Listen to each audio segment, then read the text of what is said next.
If you have a strong belief about something, it's creating suffering, you have to feel how you experience it in your body for there to begin to be a little loosening in the identification. So for him, again, there was that listening. What's it like in my body? What's it like in my body? Fear, hollowness, shakiness, terror, lonely. How's that in your body? Kind of like a hole, empty. Okay?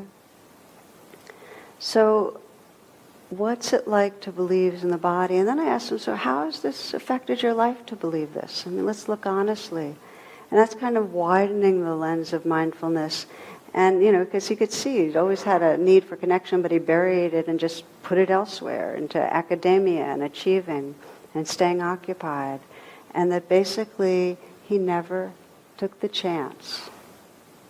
That was what he said, how it affected his life. He never took the chance to let anybody get close. Never took the chance.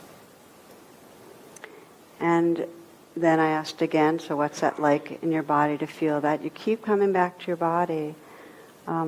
Lonely, hopeless, I'll always be alone, afraid.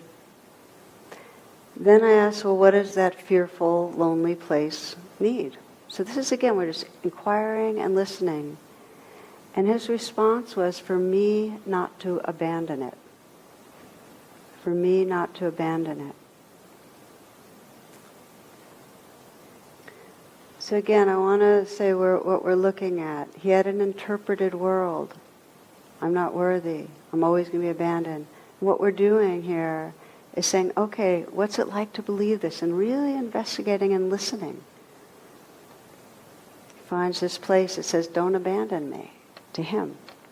Now, I want to share with you another woman who wrote beautifully about her process, who had been caught in for many years, self-aversion and food addiction and all the interpreted reality that comes around that. Here's what she wrote. She said, help me hear you, little one who speaks the truth, for there are 1,000 ego voices that claim to speak for you. When we believe a belief, we're believing one of those ego voices. So we have to keep listening deeper and deeper. So for this man, the request is, don't abandon me. And that's where his heart really started softening. He could sense that his fear and his mistrust in the world was he would always be abandoned, but he had abandoned himself. He had left his own body, he had left his heart, he had left that young one that felt abandoned. He had participated. So that's when he was able to say, I want to be here. I don't know if I can, but I want to be here with you. And that's all it takes, by the way. We can't always promise to ourselves that we're going to show up, but we can have the intention. So this is the movement that really is from the head, where there's interpretation, to the heart.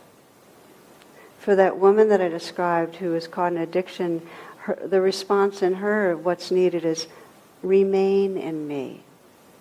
This is from the scriptures.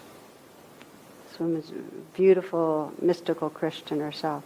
Remain in me. Underneath our beliefs is a longing. We need to get to that. For him, it's don't abandon me. For her, it's remain in me. Stay here, stay here, stay here. Which I think of, it could be instructions for lifetimes. Just remain.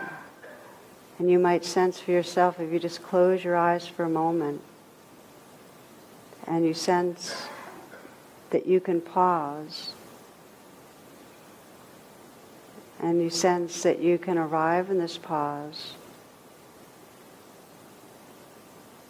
and touch the life that's actually here.